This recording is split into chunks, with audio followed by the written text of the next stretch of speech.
Friends చూడండి, sweet పొంగల్కి first అయితే నెయ్యి వేసుకున్నాం.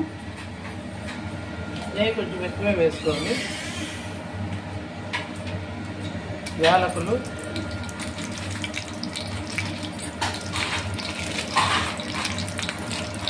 ద్రాక్ష పచ్చి సరిపెట్టి,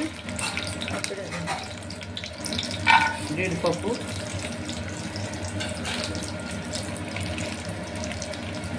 ఎండు ద్రాక్ష,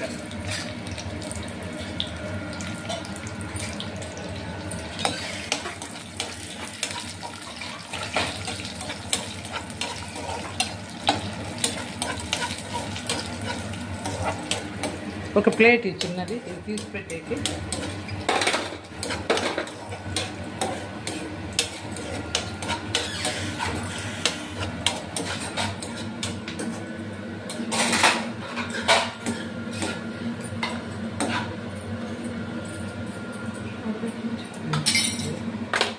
ప్లాస్టిక్ వద్దు, సున్నపోయినట్టు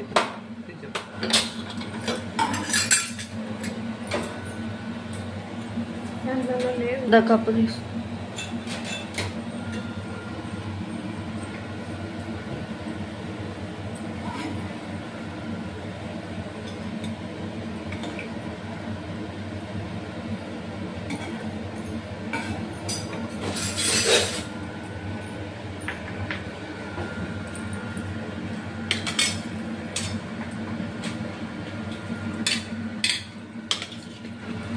రైస్ అంతా ఇంత వేసేస్తాం.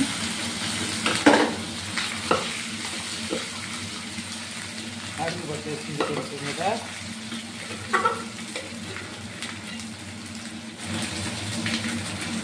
ఆపే కొంచెం చేసాం. చూడండి, మిరియాల పొడి, ఇంగువ ఉంటే ఇవి లాస్ట్లో కొద్దిగా ఇంగువ వేసుకున్నాం ఫ్రెండ్స్.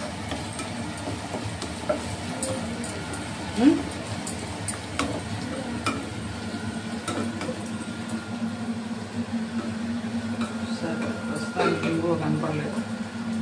చూడండి, బాగా తిరుగుబాటు అంతా అయిపోయింది కదా. ఇప్పుడు పొంగల్ దాంట్లోకి వేసేసుకున్నాం.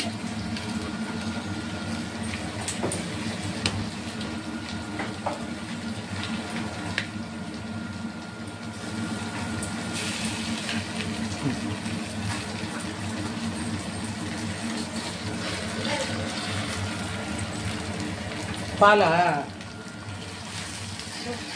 అక్కడ తీకున్నాయంటనా?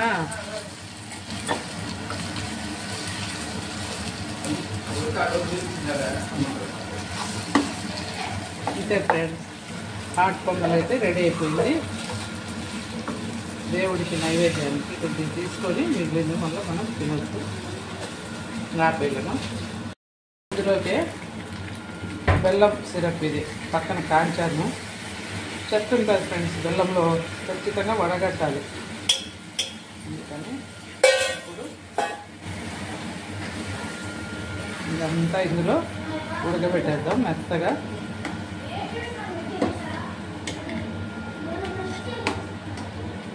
నాపేయలేదా? చూడండి, బెల్లం నీళ్ళన్నీ ఇంకిపోయాయి, ఇలా తయారైంది. ఇప్పుడు డ్రై ఫ్రూట్స్ వేసేసుకున్నాం. పాలు, డ్రై ఫ్రూట్స్ వేయి ఫస్ట్. పాలు ఆపేసి వేయాలి. ఇప్పుడు వేసామనుకోండి ఫ్రెండ్స్, బెల్లంలో సాల్ట్ ఉంది కాబట్టి డ్రై ఫ్రూట్స్తో పాటు పాలు వేస్తే విరిగిపోతుంది. కాబట్టి ఇప్పుడు ఓన్లీ డ్రై ఫ్రూట్స్ వేసి ఇదంతా కలబెట్టాక, చూడండి మా మేనగోడలు చేస్తూ ఉంది స్వీట్ పొంగల్. ఇప్పుడు స్టవ్ కట్టేసి పాలు కలిపేద్దాం. అంతే ఫ్రెండ్స్, సింపుల్గా స్వీట్ పొంగల్ అయితే రెడీ అయిపోయింది. వేసేయి, కాదులే కాల్చిన వేలు. చూడండి, ఫైనల్గా పాలు అయితే వేసేసుకున్నాం. ఇప్పుడేం ఉడకన అవసరం లేదు ఫ్రెండ్స్, ఇదంతా ఒక్కసారి కలబెట్టేస్తే ఆ వేడికి సరిపోతుంది.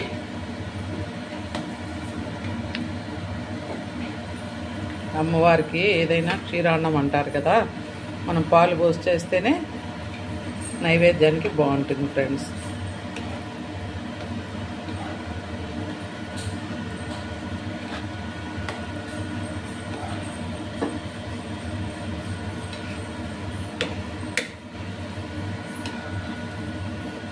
అంతే ఫ్రెండ్స్, సింపుల్గా 2 ప్రసాదాలు తయారైపోతాయి. ఫస్ట్ పెసరపప్పు బియ్యం కలిపి కుక్కర్ పెట్టేసుకొని 3 విజిల్స్ వస్తానే దింపేసుకుంటే 1కి 2 నీళ్ళు వేసేసుకోవాలి. కొద్దిగా ఎక్కువైనా వేసుకోవచ్చు. మనము సగం అట్లా హాట్ పొంగల్ చేసేసుకోవచ్చు, సగం ఇలా స్వీట్ పొంగల్ చేసేసుకోవచ్చు. చూడండి ఎంత చక్కగా తయారైపోయిందో. ట్రై చేయండి ఫ్రెండ్స్.